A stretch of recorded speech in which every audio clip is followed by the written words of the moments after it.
Welcome, everybody.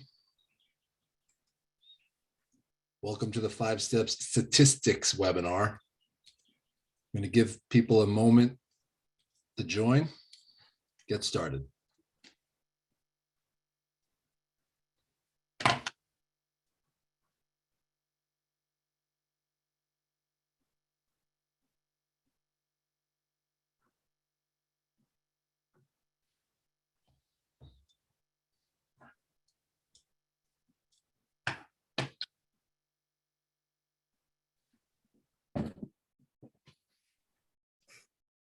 Come on in. Welcome, everybody.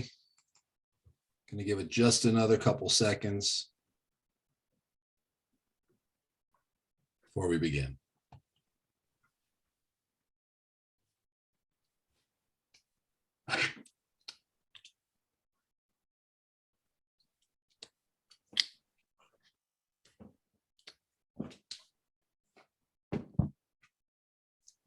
Looks like we have a pretty good number of attendees so far. Thank you for joining us.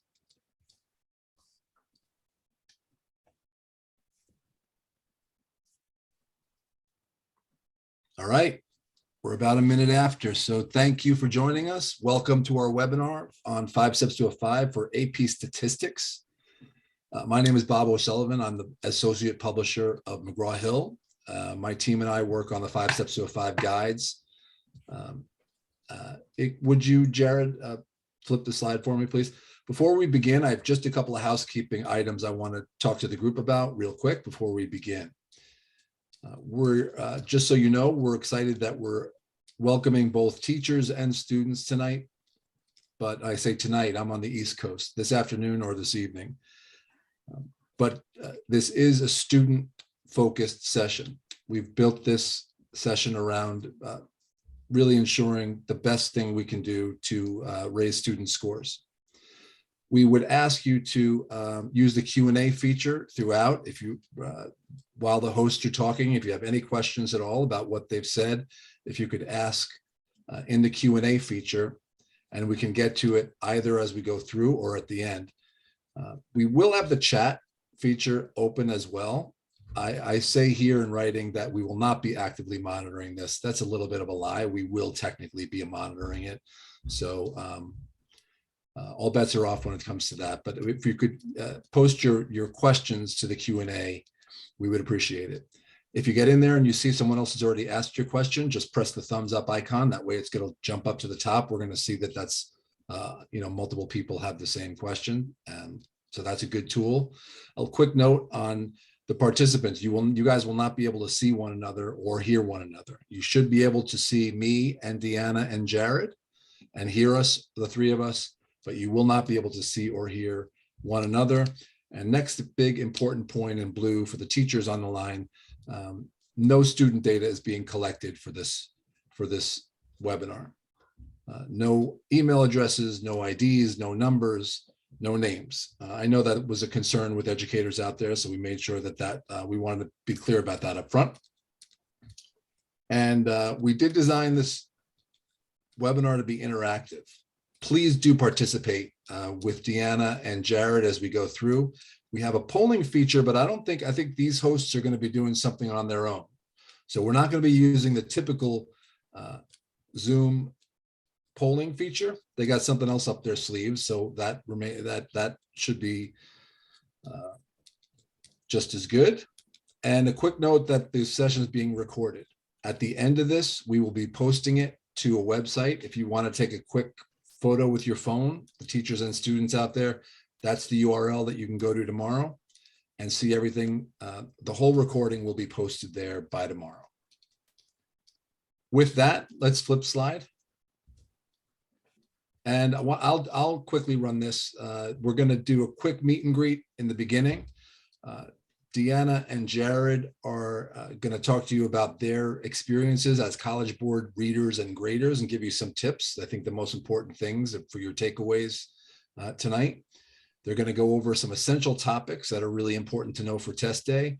We're going to roll through a number of questions from our book and solve them together. I'm going to do about, it says 10 minutes. It's probably going to do a tight 5 minutes at the end just to show you guys our online course and give you the code again and make sure that you can see it and use it in the coming 5 or 6 weeks before the test. And then I think Deanna and Jared have a bonus question, something special at the end, waiting for you. And then we'll hit with a couple of minutes of Q&A at the end if there's stuff we haven't gotten to throughout. So with that, I'm going to turn it over to Deanna McDonald and Jared. I'm going to pass it over to them, and Jared Dirksen, and they can introduce themselves now. Over to you. Hello, everyone. Thanks so much for showing up tonight. My name is Jared Dirksen. I live in what's usually sunny Southern California. We're actually having a rainy day of all unusual features today. Kind of an outlier in our experience here. I've been teaching AP Stats for a super long time, 24 years. I'm a big Dodgers fan, excited the baseball's starting up. I do love to read books. The books behind my head are real books, most of which I've read. And goodness, I love to eat food. So here we go. And Deanna. So I'm Deanna McDonald. I'm in Tucson, Arizona. It's a very dry heat here. It's unfortunately not raining, although, Jared can send that rain, Southern California rain this way. I've also been teaching statistics for quite a long time. I'm an Arizona Wildcats fan and mostly football, but, basketball just finished up, not as well as we would like, but it was still exciting. I collect clothing buttons and clothing labels, those little tiny things that are that used to be sewn into clothing, but are now just printed on the back. So I guess I'm going to have to think about what I'm doing there. And then I really love to quilt. And so that's just an example of something that I just recently made. Yep. So as you can see, Deanna is a much better person than I in most ways. That's just a lovely, lovely quilt. But anyway, so there's the introductions. I'm going to interrupt just a minute. Somebody has asked to post that bit.ly URL if you want to back up just a bit so that people can take a picture of that again. Sure, there's the bit.ly. I would give that a few seconds. Anyone that doesn't have their phone nearby, or we will be showing it again at the end. So don't worry, we're going to make sure everybody has it. Okay. Yeah.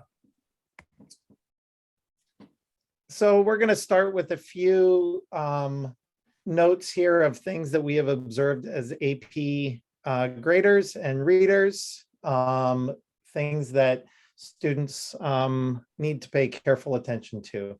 The first one is that pretty much every single darn answer you write in your AP Stats FRQs should be answered in context. This is super important. And it's a great thing to just look over as you're finishing your AP test to make sure that you've answered everything in context. Probably probability questions where you're just asked for a probability, you could just write a %, but even then it's great to answer that question with some context, and that'll help you get full credit. You need to answer the question which was asked. Sometimes when you're reading an answer, you feel like a student's just throwing everything they remember about a particular topic at you. And that is not a great strategy. You really want to try and figure out what the question is asking and answer just that much information. Showing work is super. I'm gonna interrupt here, Jared, because Yeah, I teach at the University of Arizona, and I just graded our Unit 2 exam. And I wrote on probably 50% of my college students' papers. Once you've answered the question, please stop talking, because what happened in this big set of exams was I had to take points away from a perfectly lovely answer because they said something that was incorrect right afterwards. So if you feel as if you need to keep talking, take a deep breath and say, have I answered the question? And if I have, stop talking. Good advice for sure.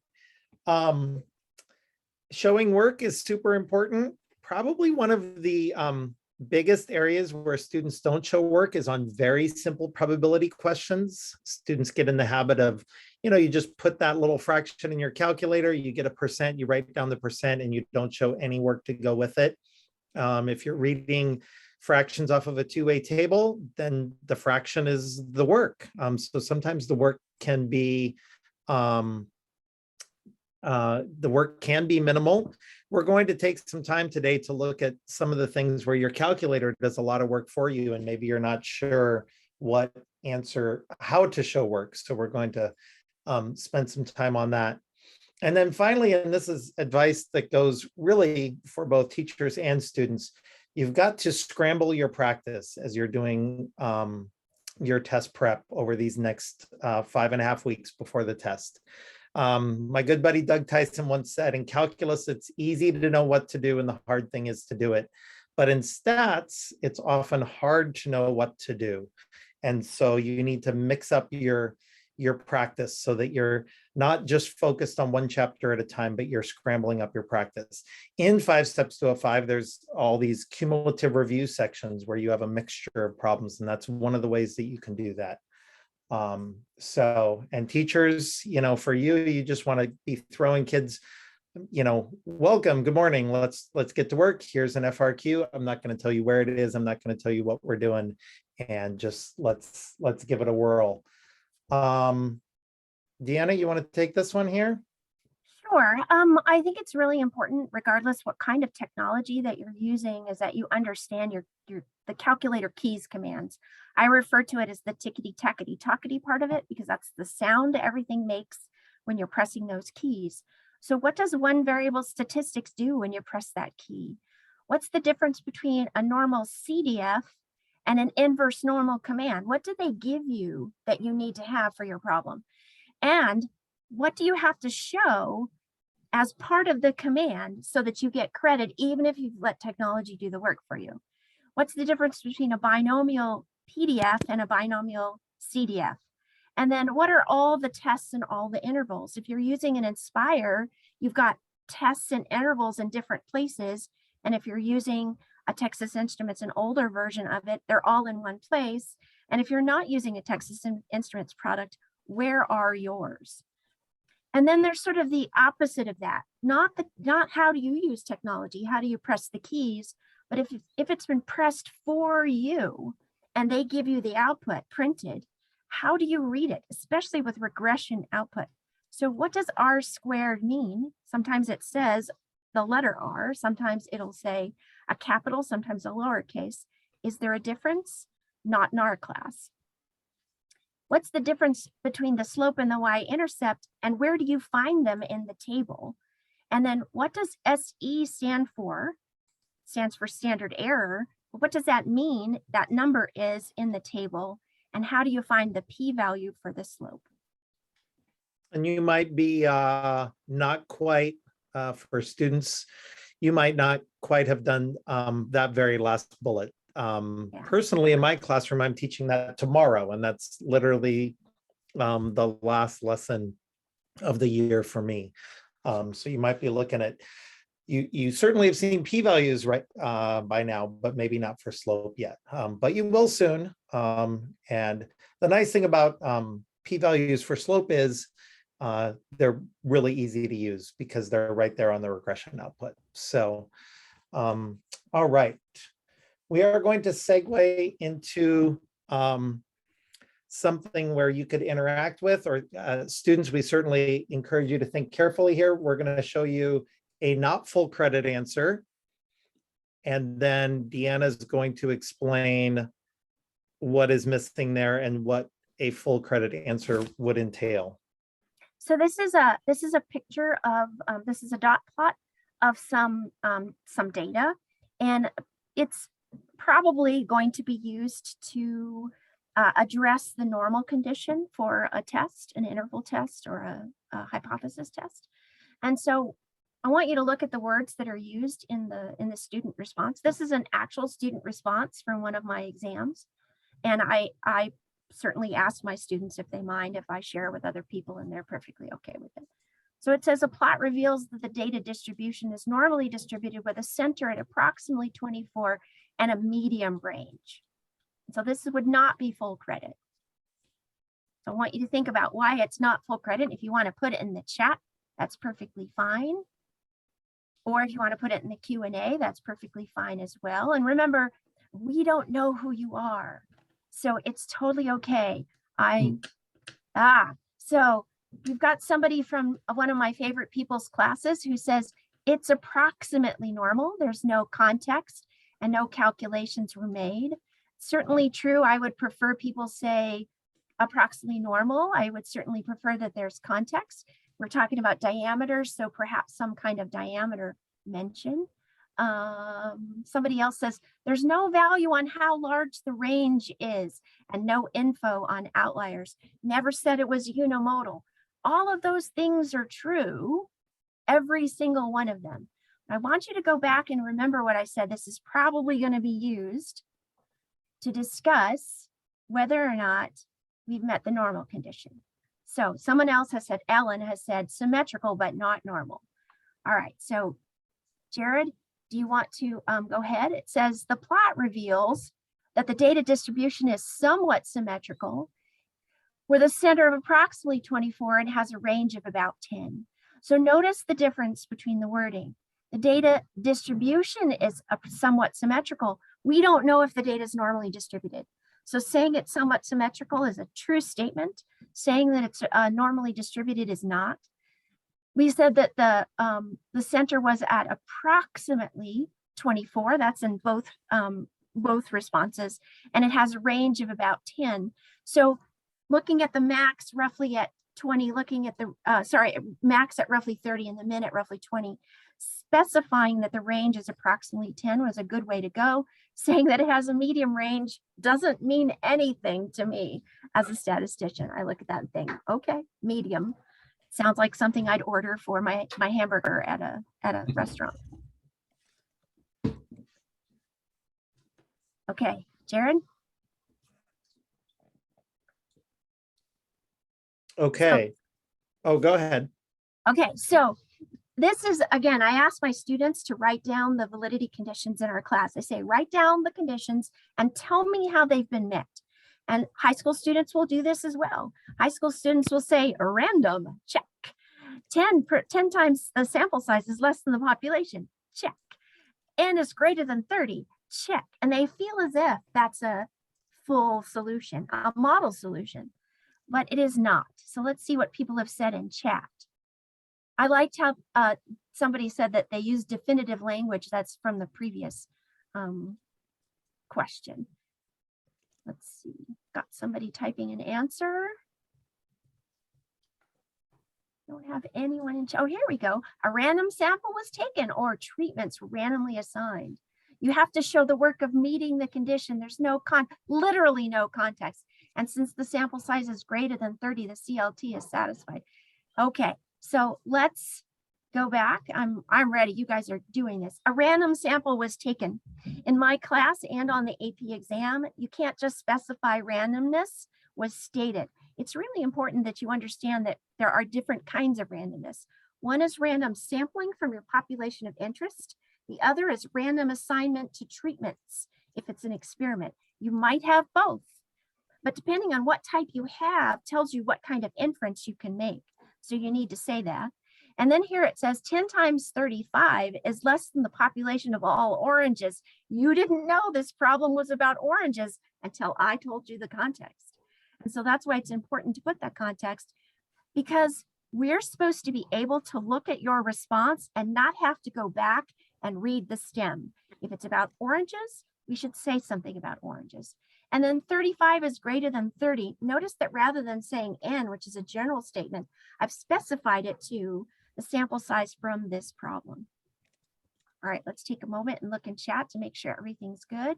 Show work with meeting the 10% condition. Oh, good, everybody's saying that.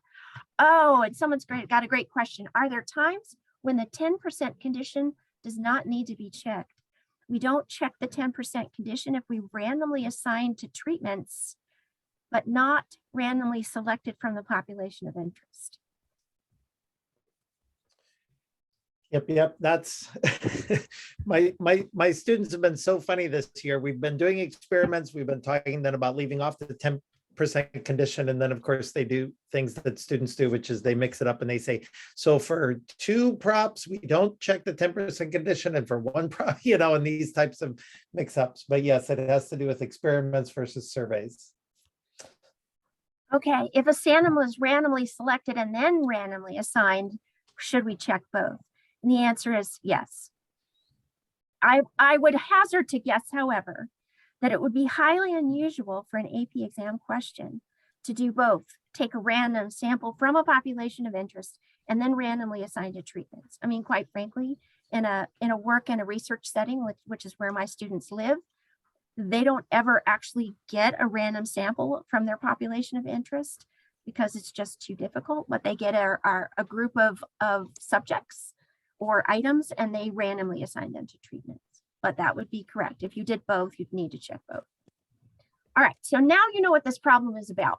And so this is a hypothesis statement where we've said, let mu equal the mean diameter of an orange from a population of backyard orange trees. Notice I've said what the variable is in terms of a parameter variable and what it means in context. And then underneath, I've written the null and the alternate. And we're going to use a p-value of 0.4231 to come to a decision. And this is what one of my students said. Because the p-value is so large, greater than 5%, we fail to reject the null. There is evidence that the mean diameter of an orange is 26 centimeters. All right, we should see this chat should be lighting up like nobody's business about that.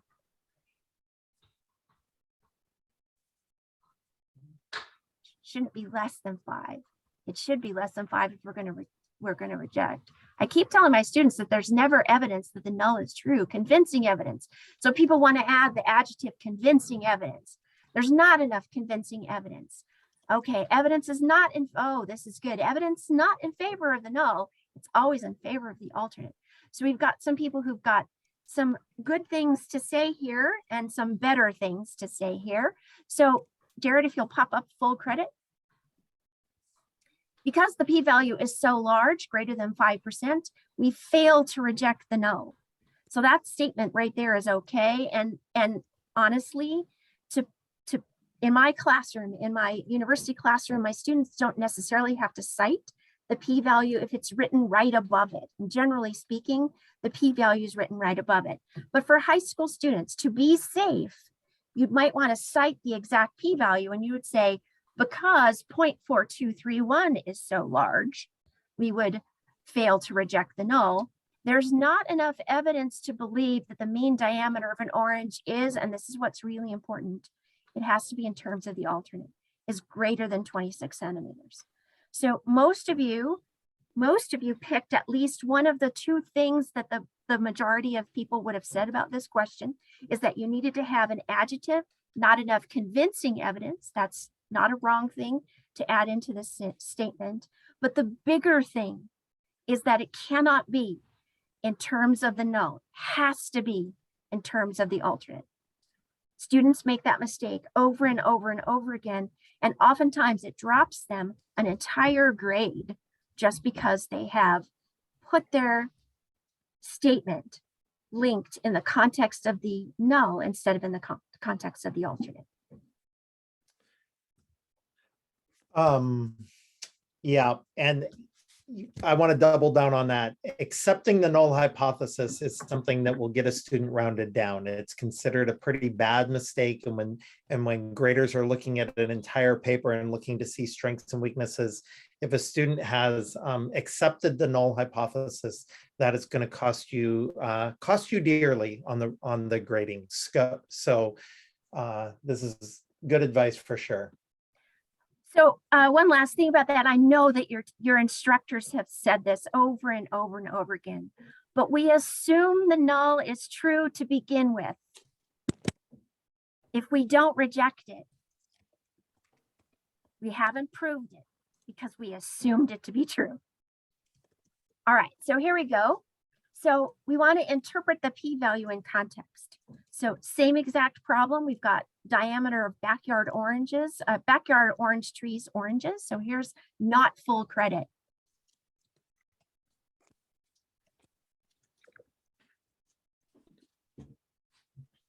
So Jared, if you'll pop it in there. Oh, sorry. All right. So here's something that one of my students said. 42.3% of the oranges would have a diameter greater than 26 centimeters. That is not full credit. So here's another thing that's not full credit, Jared, if you'll pop it in. There's a 42.3% chance the mean diameter of the population is 26 centimeters. Neither of those things is correct. So think about why not. And let's see what you say in the chat. Nicole began with the absolute perfect statement, assuming the null is true. And then I apologize, I'm going to say this wrong. Junaid said it's the next part of it. There is a 0.432 chance of getting. And then Janice talked about these or more extreme. Those are both good statements. All right, let's see if there's anything in the Q&A. I'm going to get back to a question in the Q&A here in a minute. Okay, Jared, you want to pop up the full credit? So if it is true, so I want to back up just a little bit. Probability, p-value stands for a probability. So a p-value is not only just a probability, it's a conditional probability. Conditional probabilities begin with the word if or given, or the word if or given. So in this case, if it's true that the mean diameter of a population of backyard oranges is 26 centimeters, that puts the beginning of this in context, and it's exactly the right way to think about p-values. They're conditional. You should begin with the word if. We would see a sample result such as ours, or, and here's what's really important, and it's why I tell my students to always draw their darn pictures, or more extreme, farther out in the tails. In our case, farther out in the greater than tail, so farther out and to the right. 42.3% of the time when we took repeated samples. So think about hundreds and hundreds and hundreds of people running exactly the same test and getting a sample result. 42.3% of us would get a sample result like ours, or even farther to the right, if the null hypothesis about oranges were true. So it's fatiguing to have to write all of these words, but statistics is about clarity of communication as well as correctness of calculations. In fact, it's just as much about how well you communicate as how well you calculate. And I'd like to mention that a multiple choice question where you have to identify the correct statement of interpreting a p-value is a pretty frequently seen multiple choice testing item. So you need to be ready to read through incorrect examples of p-values and then correct examples of and be able to find the correct interpretation of a p-value. Yeah, there's quite a bit of difference between interpreting a p-value and using a p-value to come to a decision linked in context. So know the difference. You use a p-value to make a decision linked in context. When you interpret that p-value, you have to talk about it in terms of its conditional probability. All right, Jared, you ready? This is yes. you. We received a bunch of a number of questions about checking conditions, and if like what can a student get away with as far as showing conditions. And so one of the most common mistakes I've seen when grading inference questions is that students mix up the sample size requirements. They mix up n times p is greater than 10 versus n is greater than 30 versus expected counts are greater than 5. And if you drop a 30, n is greater than 30 into a problem with proportions, you're going to lose points, and vice versa, right? So mixing up the different conditions that way is going to cost you points. It's hard to know for sure, but if a student talks about the 10% condition on an experiment, I would say they probably won't lose points. Now, I'm going to teach my students, and I am teaching my students, don't check the 10% condition for experiments. It's, however, if they do so, it's not so much wrong as it is extraneous to say, well, my volunteers are less than 10% of some greater population. That is true, but it doesn't really give us anything. My good buddy Corey pointed out to me really clearly one time that random assignment of treatment is not an independent process. It is mutually exclusive and therefore very dependent. Because if you are randomly assigned to one treatment group, then your probability of being in the other treatment group is now 0. And so that random assignment is not independent. And that's where students lost some points on the infamous Chako-Zudi problem about 5-6 years ago, was they said that the random assignment was independent, when in fact random assignment is not independent. And so that's why your students need to be pretty careful about talking about independence when it comes to experiments. So I hope that helps. Yeah, that's what I was just answering, John. I hope that's helpful. All right, moving along. Jared and Oh. Deanna, we're just a quick time check. We're at 7:30. We're exactly 1/3 of the way through. I think we're in good shape. Okay. Just letting you Okay. know. Okay. Thanks. We made a list here of a few essential topics to review now. Let me say as a disclaimer at the forefront, you want to review, everything. Your goal is complete comprehension of the course, but these are a few topics that came to mind that seem to be frequently asked on the AP test. Center shape and spread is a really common topic. You want to make sure and have that down solid. You want to make sure that when the median mean is larger than the median, and students, what type of distribution has a mean larger than the median? What shape would result in that? Maybe you want to give us a quick chat message on that one.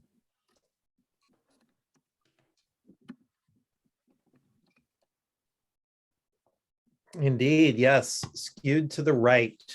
Skewed to the right. I tell my students every year, this shows up every single year, one way or another, knowing that a skewed right distribution will have a mean that is larger than the median. It's just always there. Sometimes asked in clever ways. And as you do your practice for response questions, I'm sure you'll see some clever ways this question is asked, but always shows up. Checking independence for two-way tables is a really common thing to do, and be able to find some probabilities, compare marginal probabilities to conditional probabilities. This is something you should be very familiar with. You probably have recently learned that you can also use the chi-squared test to do formally check for independence. But being able to just look at percents and check for independence is a great topic for you to have down completely solid. And then finally, knowing all those conditions. And man, we've had a bunch of conversation about that so far. And I would encourage you, students, if your teacher didn't make you do this, I would encourage you to do this. Make your own graphic organizer and make a list of the conditions for every procedure. For one prop, for two prop, for one mean, for two means, for chi-squared. Make a list of those conditions. Some of them are the same for all of them, right? A random sample or random assignment of treatment. But keeping those sorted out in your head. If you make that graphic organizer for yourself, you can find it in the book. You can find it in your textbook. You can find it in our book. But if you make that for yourself, that is going to be really much more valuable. So if push comes to shove and you run out of time, study and memorize a chart that you find in the book. So, all right, we're going to move to some review and practice problems. And these are some questions where you get to do some stats, and part of what these questions were designed were for you to practice thinking about how you're going to show work to get full credit. So we've got a question here. I'll read it for the good of the cause. Mario loves to play mini golf. He estimates he can shoot a hole in one about 35% of the time. What's the probability that Mario will make exactly a hole in one Whoops, sorry, I got an extra exactly in there. We'll make a hole-in-one exactly 4 times in a 9-hole course. And then what is the mean and standard deviation of the number of hole-in-ones Mario will make in a 9-hole course? So going to give you a minute to think about this. How would you use your calculator? How would you use your formula sheet? Give you about 2 minutes to think and work, and then I'm going to guide you through some full credit answers.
All right, we've got a hint for part A in the chat, which I appreciate. In fact, once you get that hint, your formula sheet should have you off and running. Give you about 30 more seconds. And on part A, again, I really would encourage you to think, how are you going to show your work to get full credit for part A?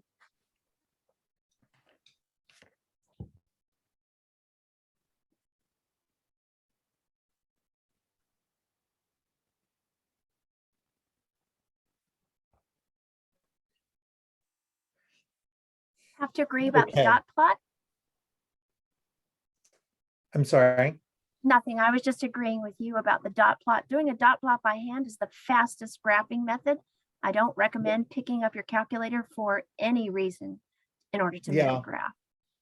Yeah, we're getting a lot of questions about that. And when you're running, this comes up with a t-test for means. And the AP test is really famous for giving you a summary of all the data. So instead of bothering to try and get your calculator to make a box plot or a histogram and then trying to draw that on your paper, if you're doing a t-test for means, you probably have sample sizes of, around 10.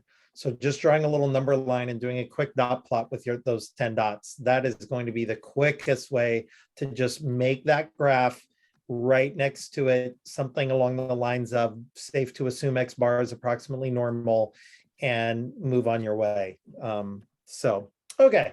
So as was mentioned in the chat, we have a little binomial probability question here. And your binomial PDF button on your calculator will give you the answer to part A. Here's 2 different ways you can show full credit. You could just write down, hey, I figured out this is binomial. I know that there are 9 trials and that I want the probability of exactly 4 successes. And I put that into my calculator and I got 21.9%. That right there is going to be enough to get you full credit. You've communicated I'm sorry, I left one part out. You've communicated the name of the distribution. You've communicated the parameters of the distribution, N and P. You've communicated what part of the distribution you're calculating, and you've communicated the answer. Now, you've got that formula on your formula sheet, which would look something like this. 9 choose 4 times 35% to the 4th power times 1 minus 35% to the 5th power. And if you show that, you've communicated the same thing twice. You've communicated that it's binomial, and you've communicated the parameters and all the values. Now you can figure you might see this guy on a multiple choice test item, but you can show your work either way on this problem with communicating with words and standard symbols or with the formula. Either way is fine. And of course, the right answer. So we have several questions, Jared. I'm going to interrupt you because I can't type go ahead. fast enough to get to all of them. And one of them was, how did you know it was binomial to begin with? So let's answer that one. Sure. So the acronym I teach my students is SPIN. Is it a success or failure situation? Yes, indeed, it's success or failure. We have a hole in one or not a hole in one. Was the probability of success being fixed at a fixed probability? Are these independent trials? Seem to be. The AP test would probably give us some reassurance about that, but seems to be he's independent from one shot to the next. And are we fixing n number of trials so that we're doing the number of trials out of a fixed, are we calculating the number of successes, which we are 4 successes out of a fixed number of trials? So all of these things check off. You don't have to show that work when you're doing a binomial calculation. You just need to do the calculation. But that's how I figured out it's binomial. Now, how are you going to recognize a binomial problem? Because unlike normal problems, they don't have the word binomial anywhere in them. And that is the word exactly. The word exactly is often your tip-off that you've got a binomial question in front of you, 4 out of 9 trials. So I hope that helps. And yeah, so the answer to your question, Mike, is no, you don't have to verify the 4 conditions to be binomial before using a binomial probability calculation. Now, there have been AP questions where they've asked, is this binomial or not, and explain why or why not. So a student should be able to work through that justification. But if you're just asked for a binomial probability, you don't have to do that. Part B is asking for the mean and standard deviation of this binomial situation. So these are formulas that are on your formula sheet. We've got the mean is equal to n times p, which is 9 times 35%, which gives us an average of 3.15 holes in one, if we add some context here. And then the standard deviation formula, and these are all right in a row on the formula sheet for the binomial line, n times p times 1 minus p. And if we do all the work on that, we get 1.43 holes in one. And students, a lot of times, you'll write the context next to the mean, but then you won't write it next to the standard deviation because you're not sure in your brain if the mean and the standard deviation have the same units. But they do. They always do. So keep that context on both. And for goodness sakes, don't round. This is a long-term expected average and standard deviation. These do not have to be whole numbers.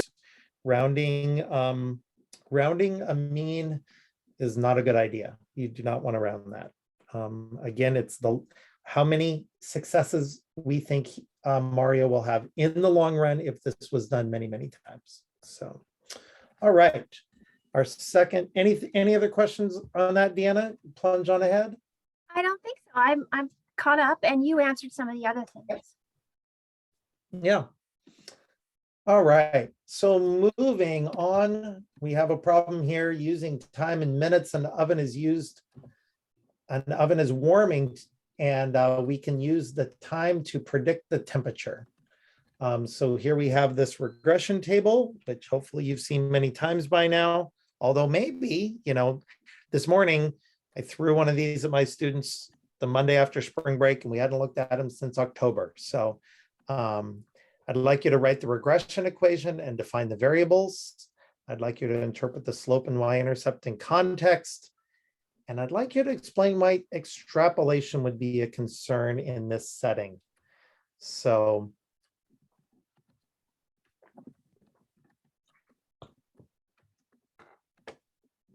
and we'll give you a couple minutes to dive in.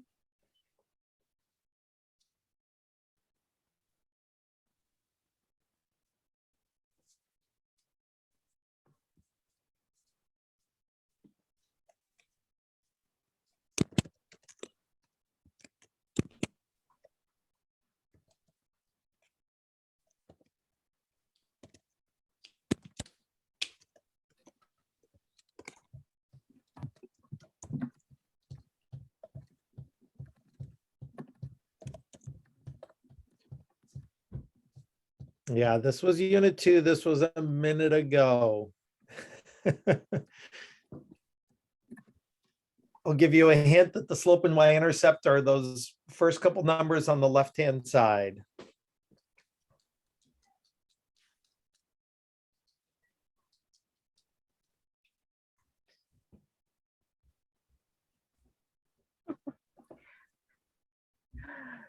Uh,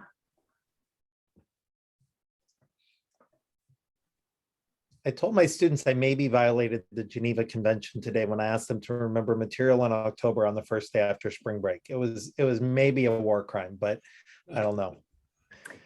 yeah, They I'm a lot certainly meaner looked at me than with you. sleepy eyes. This is where I'm a lot meaner than you. I make them remember something new every day. Oh, nice. That's a good habit. See, I told you guys Deanna's a better person than me. This is not wrong. One of your big tricks, students, over these next 5 weeks is going to be remembering everything. And that's why I recommended that scrambled up review. Yeah,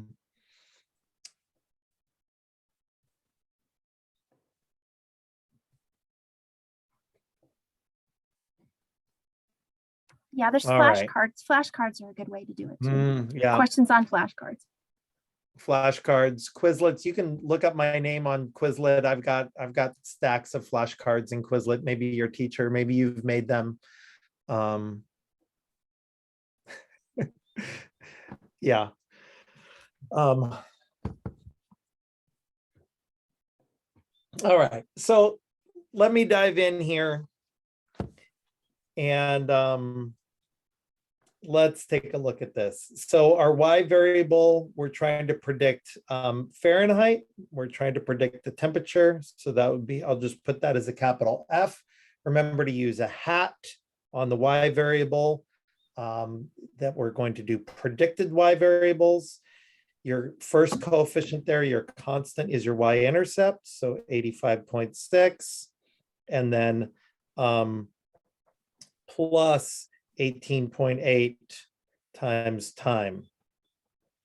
And since I just used an F here, maybe I should use a little arrow and say that that's temperature, and then I've defined my variables. So if you write your equation with words instead of just with y and x, then you've defined your variables from the get-go, and you don't have to worry about doing further definitions. Please notice that the y-intercept and the slope are not variables. Those are coefficients, and they don't need to be defined. So there's the regression equation. Let's see. So for slope and y-intercept, I typed up some pre-prepared answers here so that you wouldn't have to watch me painfully write out all of these answers. So for slope, it's there on the right-hand side. For every minute the oven is on, we predict the temperature will rise 18.8 degrees. So we're rising 18.8 degrees per minute. And then the y-intercept, well, no time. So what does time equals 0 mean? Well, it means we haven't turned our oven on. So our model is predicting that before we even turn our oven on, we're predicting a starting temperature of 85.6 degrees. Now, the important words that I have used here that you want to take note of is you need a word like predict in here. This is not an exact rate of change. This is not an exact starting temperature. It's a predicted starting temperature, and it's a predicted rate of change. We have some other words out here that you guys like to use besides predicted. I'm looking in the chat. I don't see anybody. Approximately, on average. I like Expected. that. Yeah, Yep. expected. All three of those would be good. Expected, on average, approximately. There was one year where they were a little bit more picky about those words. Generally, those words have all been have been accepted. Predicted or expected is my favorite. And by the way, if you're doing chi-squared, you're comparing observed minus expecteds, which should remind you of this, where we find a residual, which is our actual minus our predicted. And so those are similar ideas, but for really different contexts. Residuals are for quantitative data, chi-squareds are for categorical data. But when you're doing chi-squared and you're doing observed minus expected, you should kind of be, you're finding a residual. So Yes. all Someone right. has said that this model suggests. I think you're talking about the model. I feel good about that. What do you think? Yeah, although what I would say is the more predicting like words that you put in there, the better it is. And so, you want to make sure that they understand that it's not exactly this, that it's a predicted value. So doors versus wheels, this is a problem we need to write for 2023 edition of 5 steps for sure. But Yeah. all right, extrapolation. This oven is not going to keep getting hotter forever, right? Depending on your oven, you're going to max out your temperature at some point in time. And so eventually you're going to plug in a time here that is not going to make any sense. And it's going to predict that your oven's going to be, 1,000, 1,500, 2,000 degrees. And even if you have a fancy Italian pizza oven, eventually those predictions are not going to make any sense. As far as the AP test goes, you should be worried about plugging in any X that is outside the domain of the given data. You should be worried about that. In real life, where does extrapolation become problematic? Well, that's a $95 million question. But as far as the AP test goes, you just want to stay within the given data range. So okay. This is where I'm going to come in and say that you are supposed to have paid attention in your 18 to 19 years of life. And so you're supposed to know things about the world, like that ovens can't go to 3,000 degrees. And so we had a problem recently where it was about a recipe for cookies.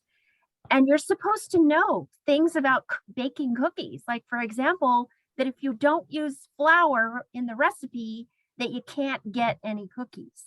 And there were so many people who were just flummoxed by that kind of a question. And so what you have to do is you have to take a deep breath and think about the context and just ask yourself, what am I supposed to know about this context?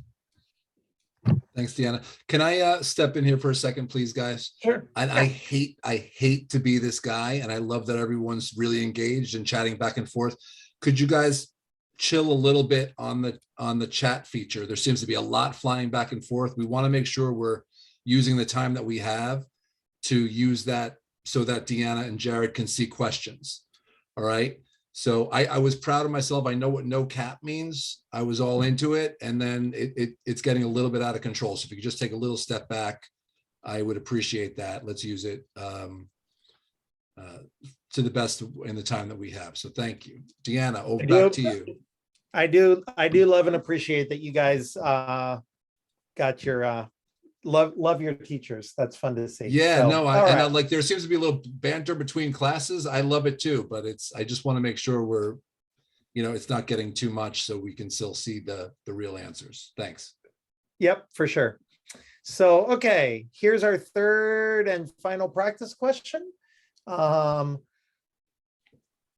Francisco, that's a fun name to say. Francisco, a botanist, is testing 2 different treatment methods that will hopefully save the leaves of a plant that are infected with a fungus. Treatment number 1 cures 45 out of 103 leaves, while treatment number 2 cures 78 out of 154. Disclaimer, this data was totally made up for your convenience.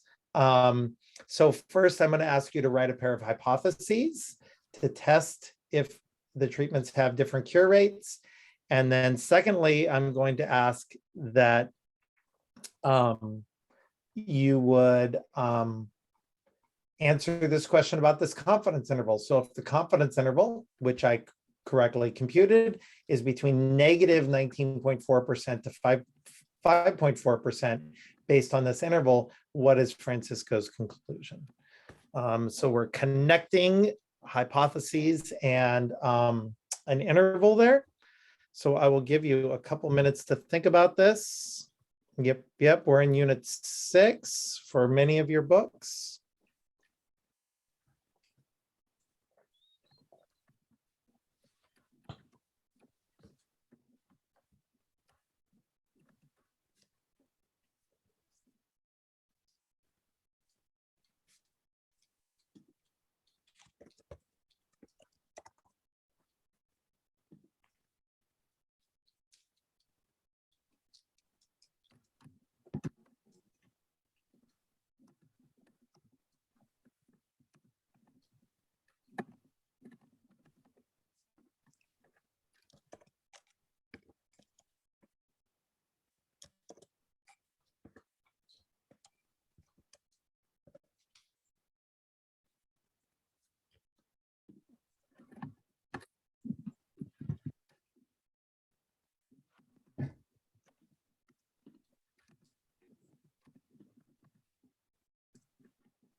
Good question, Anne, about the interval being negative. We'll get to that in a minute.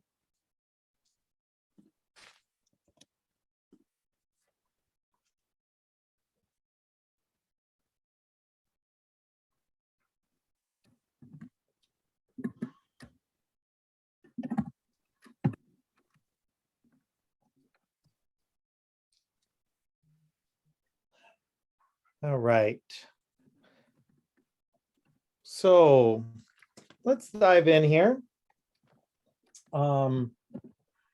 We've got 2 proportions that we are comparing. And so my null hypothesis is going to look like that the 2 proportions are equal to each other. And then the question is simply, do the treatments have different cure rates? There's no indication of a direction that one treatment is better than the other. So we are going to do a 2-sided test that P1 does not equal P2. Now, the numbers 1 and 2 are defined in the problem here, but to get full credit for writing a pair of hypotheses, you're going to have to define your symbols. And so we're going to need to write here something along the lines of the true percentage of saved leaves if you use treatment 1.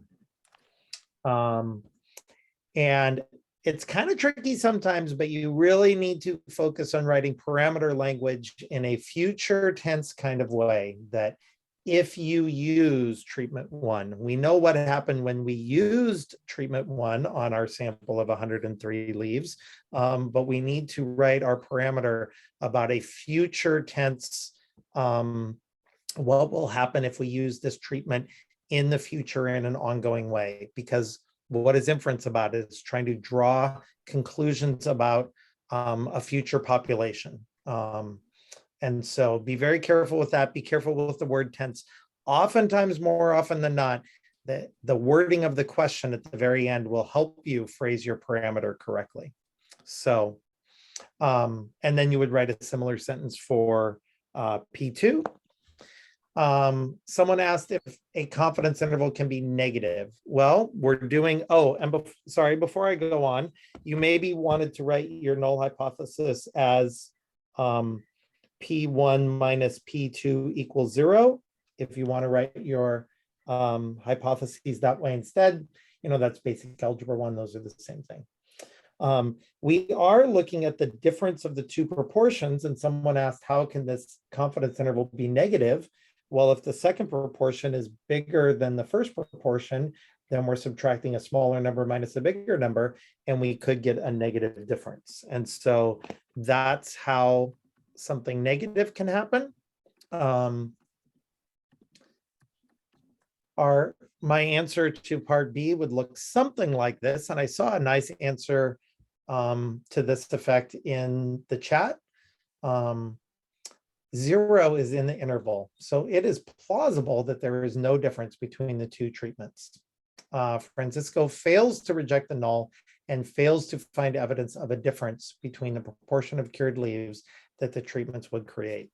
And again, I got that future tense there in the last couple of words, that the would create, looking towards generalizing to the population.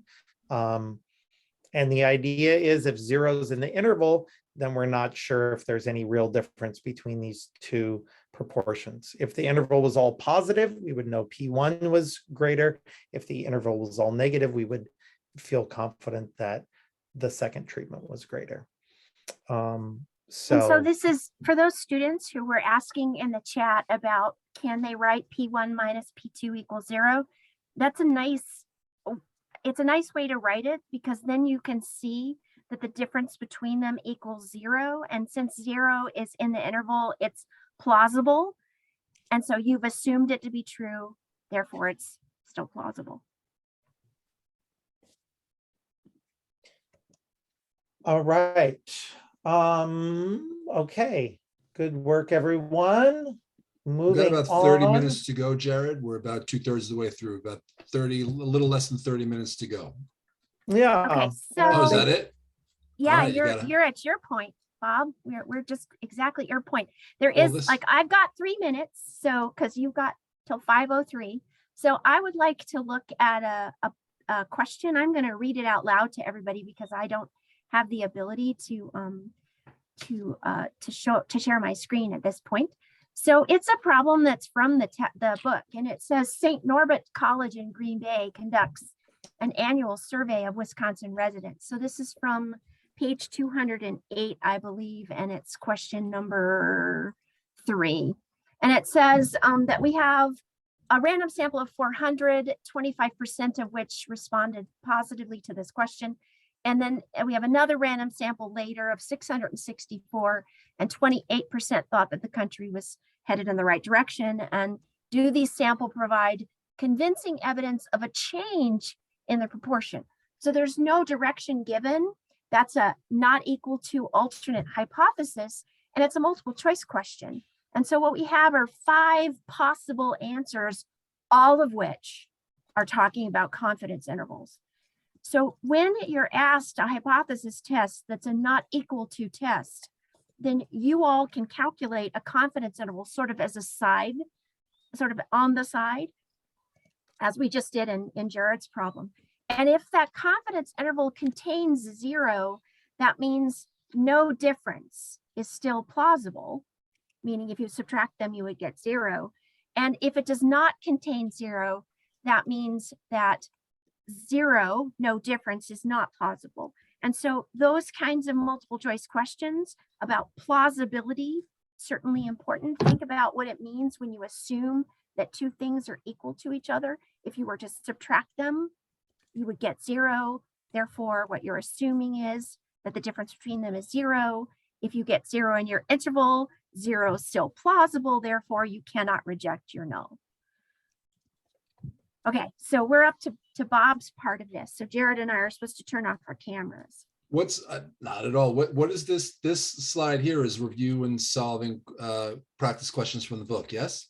Yeah, it's Yeah, just some so- things we picked out. Yeah, these are questions that we picked out that are kind of some more key points that you might want to focus in on. We wanted to go through, you know, some carefully made problems thoroughly with you guys, but this is another list of things. You could screenshot this, you could download the PowerPoint later, some kind of key study points. Again, we know your goal is to try to review everything. That should be your goal, to try to know everything thoroughly, but here's some key points from the book that you might choose to focus on. All right. Just real quickly, if you could go back, I saw that the someone was asking what book. So just to let you guys know, all this material is available in your 5 Steps to a 5 AP Statistics Guide. This is what Deanna and Jared are the authors of those books. And that's what this whole thing is based upon. So by all means, it's a great study tool for the next couple of weeks. Go out and get yourself a copy. And so that's what that is. I want to also show you if this is a good time for me to do my 5 minutes, Jared and Deanna. Can you just hit the slide with the code? Yep. And then if you guys want to take a few seconds to take a picture of that with your phone or jot it down. This is the URL, and thank you, Anya, for adding it to the chat. The URL you can visit and the access code you're going to need to get in. So Jared, if you can stop sharing, I'm going to start sharing, and then I'll come back to you.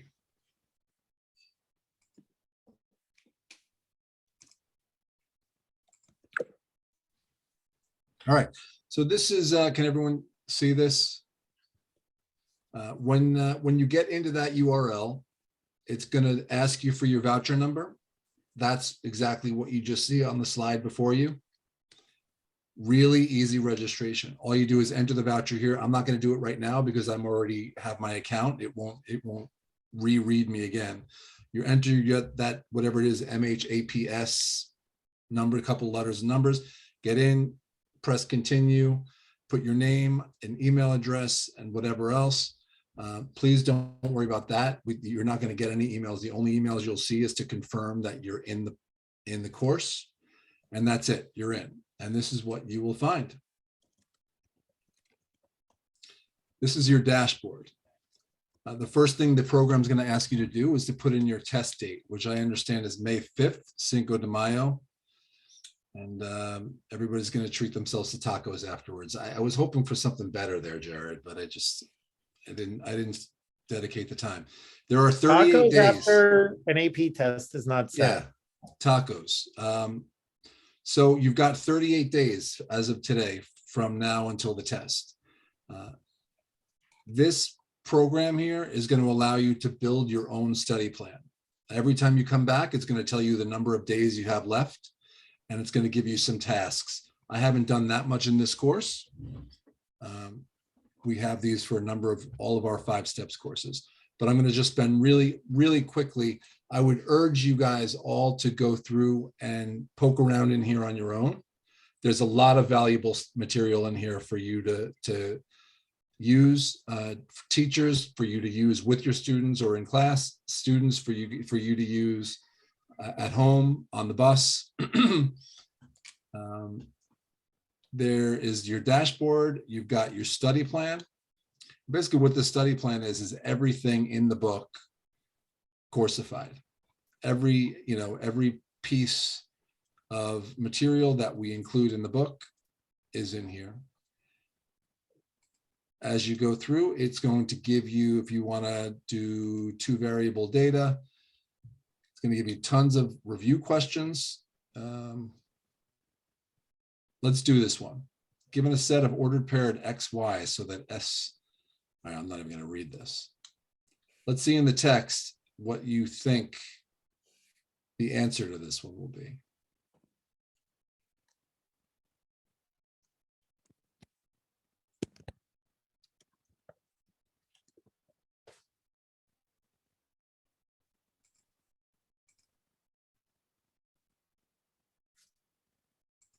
Do you see any yet? I don't see, I'm not able to check. So can you check that for me, Jared? Is anyone texting in, chatting in the answer? Oh, there it is. Yep. D, We're D, D, getting D, D. All right, I'm Lots going of D. Ds, yep. You're right. It's D. So in here, and there's many questions that you can use in here. You can either toggle the review answer on or off. You want to go through and check, check all your answers at the end, put it off. You want to go as you go through, and then on to the next one. I just have to give a shout out. That's pretty good for people who were saying that regression was a good long time ago. The fact that you got that one right. Did everyone get it right? I'm see Well, nothing but D's. I Yeah. see nothing but D's. So good for them. Yeah, well done. Real quick, there's a game center in here, just if you want to do some studying in a game fashion. For example, the card picker game.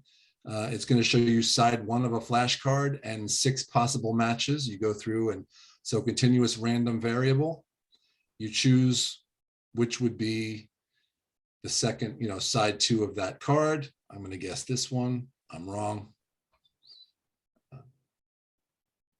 And there's a lot of games in here for you to play, all based on the material within the course. I'm going to jump up to the flashcards. There's many flashcards in here for you that you confidence level. Click once, you get the definition on the back. Did you get it right? You sort of self-analyze as you go through. If you say no, you can come back to it. Kinda, you're still going to come back to it. And yes, you won't come back. You can filter through categories. You want to talk about probability and random variables. You're going to get flashcards specific to that topic. Two-way table. That's a table that lists the outcome of 2 categorical variables. Next is continuous random variable. So the more you rank yourself yes, the less you're going to see of that one. And when you come back next time, it's going to show you the ones that you weren't sure of, so you can sort of create your own study program as you go through. It's sort of self-fulfilling in that way. There are a number of lessons for you to see. I ran through these while earlier today. And again, if we're talking about the chapter on probability or binomial distributions, you grade yourself as you read the content, and you can come back if you graded yourself as low last time and weren't really sure or thought you needed to come back and re-review those topics. They're easy to find based on your own, the feedback that you leave yourself. There are many practice questions in here. So if we're going to stick with probability and random variables, we've got 40 practice questions here. The interesting thing that Deanna and Jared have done here is they have built these so that they're all written answers, right? They're not quite as easy as a multiple choice question. Married couple has 3 children. At least one of their children is a boy. What is the probability that the couple has exactly 2 boys? I'm going to write my answer. What should I write? What's the answer for that one? Any ideas? Jared, back me up. What's the probability the couple has exactly 2 boys?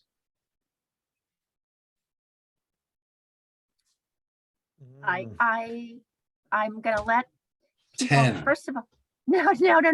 That would be, you would get a 0 in my class. No probability is allowed to be greater than 1. The moment you write that, you get a big fat nothing on that question. Go back.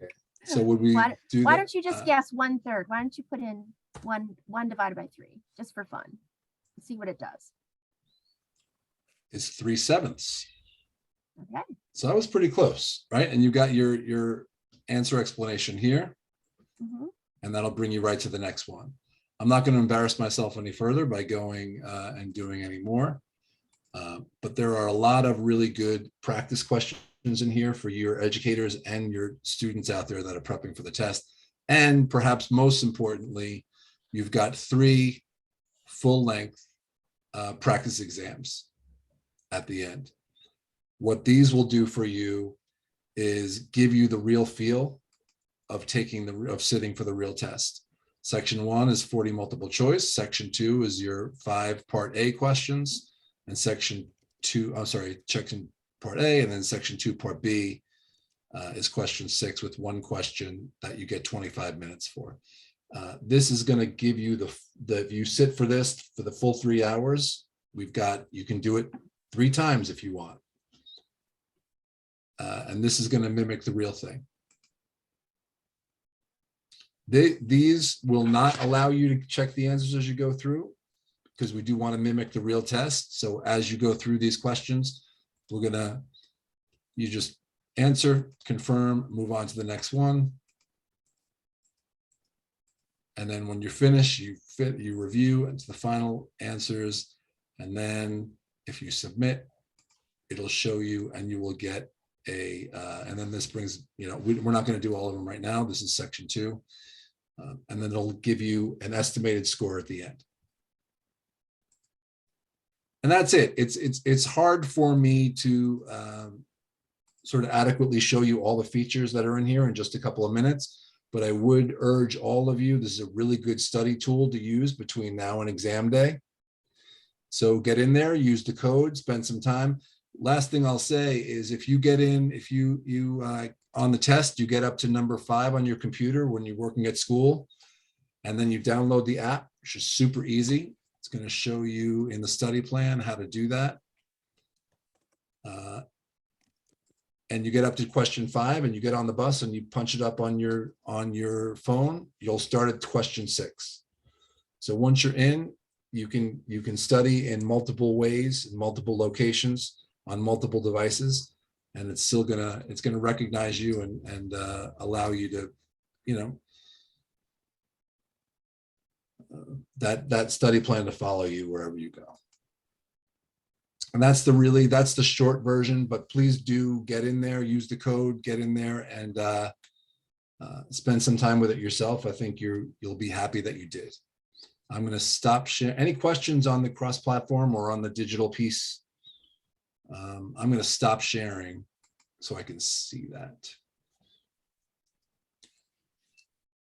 Okay. And Jared, what's the code to this course? Let's show them again. Jared, can you start sharing again?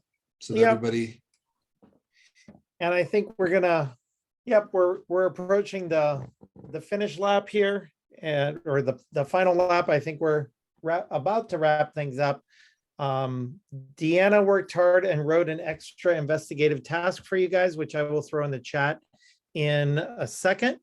So a couple of disclaimers. I know that the test development committee worked for an entire year or more on the free response questions for sure. And I sat with a couple of people talking about some things that we do that are beyond the borders of AP Stats. And I said, I'd really like to write a question about XYZ thing. And so we kicked it around for a while, and then said, okay, this is I had to stop. And I said, this is about as much as I can expect. And I am under no illusions that this question would ever actually be used on an exam. What I will just say is it asks you to do something that's within the confines of the course and goes one little tiny step farther. So, take that with a grain of salt. Just practice it. Give yourself only 25 minutes and then go from there. Yeah, and I would remind you guys that the 6th and final question on the AP Stats exam is called the investigative task. I like to call it the Star Wars or Star Trek problem, where you boldly go where you've never gone before, and you will do something in this final problem that you haven't done before. Sometimes that feels like a mammoth stretch, and you're trying to do the splits, and it hurts, and other times it doesn't feel like a very big stretch, and you're not sure what you did that was maybe even new. But you need to practice questions like these. You need to practice stretching yourself. You need to practice a mathematical thing that your teachers have maybe talked to you about called perseverance in problem solving. The problem maybe gets a little hard, gets a little confusing, but you need to persevere and keep working at it. And so I'd encourage you to, try this problem, work it through. And then my test tip to you guys is to not save number 6 for the very end. You don't want to run out of time on the problem that's worth double points. And so you want to dive into number 6. I tell my students to do number 1 first and do number 6 next. So they make sure to have plenty of time to work on number 6 and not run out of time on the problem that's worth double points. So let's see here. So I put this investigative task in the chat. It's also on my website, which you can download at mrmathman.com/5steps. I put that link in the chat a couple times. And so you can go there and you can grab the materials. You can also go to the McGraw-Hill site and grab the materials. And I think that is the end. We've got, oh, yeah, do we have any more Q&A? I have one. Somebody asked the question about where the recording will be available, and I don't know the answer to that. So I'm hoping that I can pass that to either Anya or Simone, and that they will answer that in the chat. So I can tell you that Anya just did. It's a Okay. bit.ly.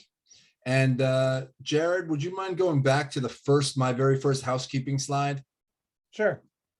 All the way back. All the way slide back. 2? All the way back. Yeah. Wasn't that bit.ly right at the end? Right here. Okay. It was at the end as well. Yeah, But I if you believe look so. right here, that very last line, HTTPS, the bit.ly in there, take a picture with your phone. It's in the chat. This is where it's our landing page. So this is where the recording will live. I hope that's clear to everybody. And Yep. then one last thing, if you could jump back to the, yep, right here. Nope. Right here. If you could give this another 20 seconds for people. Somebody was Sure. asking what the code was. I think a lot of people answered that person, but here it is. That's your URL and your access code. That will get you in. And by the way, a shout out. I don't know if you guys know this, but Mrs. Vaughn was my student many years ago, right? Is she told you guys this? I assume she did. I think yeah, 15 years ago. So it is great. It is great to have you here. You were a great student. Yeah, you guys should be inspired. Mrs. Vaughn was an absolutely fantastic student. So That's it is, amazing. Are we going to ask Mrs. Vaughn what she got on the AP exam back then, or is that confidential? wow, that's putting her feet to the fire. Okay. All right. Listen, No, I none of our business. understand that. I understand that your names are just your teachers' names. I didn't know if she was here too. I get that. So anyway, Mrs. Vaughn actually started a Special Olympics program at our school 15 years ago, and it's been running ever since. And we have this beautiful event at our school every year thanks to her. So anyway. So if Jared's gonna get a chance to brag, then I have to brag, because one of my students is a teacher now in the high school at my city, and she got a 5 on the AP exam a year after taking it from me. She did not. Yeah. So I'm pretty excited about that. And someone has asked the question about CEUs, Bob. Can people get a CEU for attending? That's a continuing education unit. I gotta be honest, we have not gotten that fancy with this yet. So maybe next year. This is the first round of these 5 steps webinars we're doing. We have not. Good try. We will look into that for the future. I know that that's very important when we meet teachers at the AP conference. That's a big thing for them too. But we don't have those available now. So let me answer one of the questions in the Q&A. What topics will be on the free response questions? That is hard to predict exactly, but let me tell you what you can probably expect to see. Number one, there will probably be 2 inference questions, okay, on hypothesis tests and/or confidence intervals.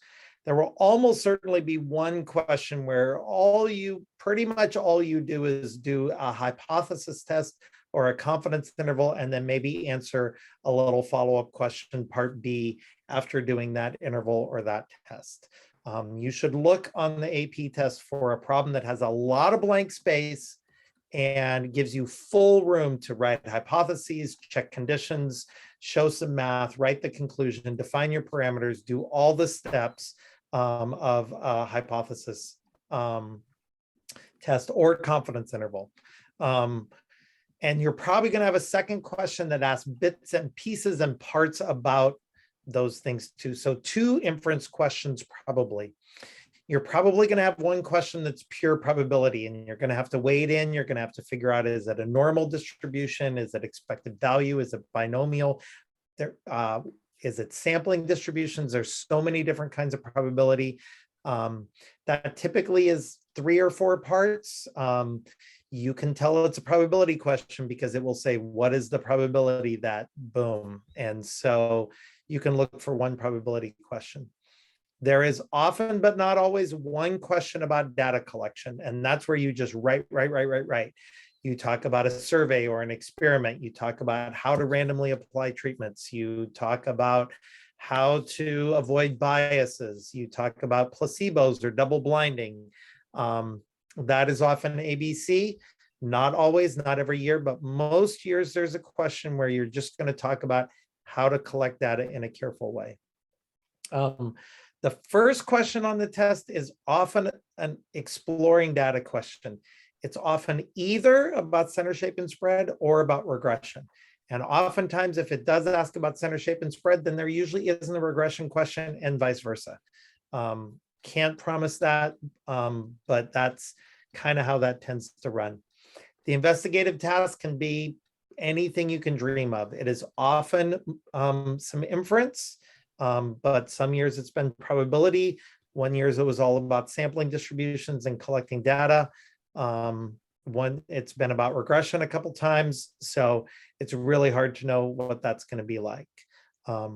As you do practice exams and as you do like full 6-question practice exams, you'll get a feel for sorting them out in your brain, for figuring out, okay, this question, I'm pulling out this information from this chapter and so on. And that's, again, 3rd time I've said it, why you've got to scramble up your practice. You've got to do a variety of different things so that you're used to, okay, man, I'm using, chapter 1 on this problem, I'm using chapter 7 on this problem, and it just keeps flipping around. So I hope that's helpful. Okay. There was another question in the chat, and it was, where do we find webinars for the other AP courses? I'm glad you asked. If you go Jared, on that the same bit.ly that if you want to, I'll find the website. Jared, if you can jump back to that bit.ly address one last time, back in the,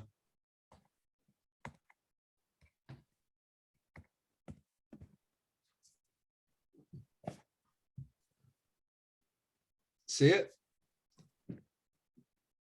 Right down here, that last piece on the slide, for anyone asking where to find the webinars for the other courses, that's it. I'm going to give you about 10 seconds to take a picture of that. There was another question about whether or not you can share this URL for the digital materials. Yes, by all means. We got about 6 weeks to the test. Our purpose of doing this is to help students and help educators with these 2 rock star teachers that we have. We want everyone to make sure that, we want to make sure that everybody knows the value of the 5 Steps to a 5 series, that in the future, that this will be a tool that teachers and students will buy for themselves. By all means, feel free to share the link with other teachers. If you want to quickly stop sharing, Jared, and I'll start just to finish it up. Just to show you, when you get to the bit.ly, this is what you're going to see. Register now. And all the webinars down here. The 3 we've already done, we don't have a registration link anymore. We have the recording live. So computer science A, environmental science, English literature, the recording's live. As of tomorrow, this one, the stats recording will be live. And then we've got English language on, when is that? Wednesday? French, computer science principles, and physics 2 to round it out. So this is where you'll go. Share it with your friends, share it with your colleagues. We're at time. If there's nothing else, I want to thank all of you. We had a pretty good number of people on this line tonight, so thanks a lot for coming. And thank you especially to Jared and Deanna. You guys did a tremendous job. Really, really terrific stuff and a great review. Excellent stuff. Good Thanks luck, for everybody, coming. on the test. Any closing thoughts, any last minute comments, Jared, Deanna, or just Nope, adjourn? just remember, be clear and concise, because your communication is just as important as your calculations. Great tip to end on. Okay, thank you, everybody. All Take right. care. Good night.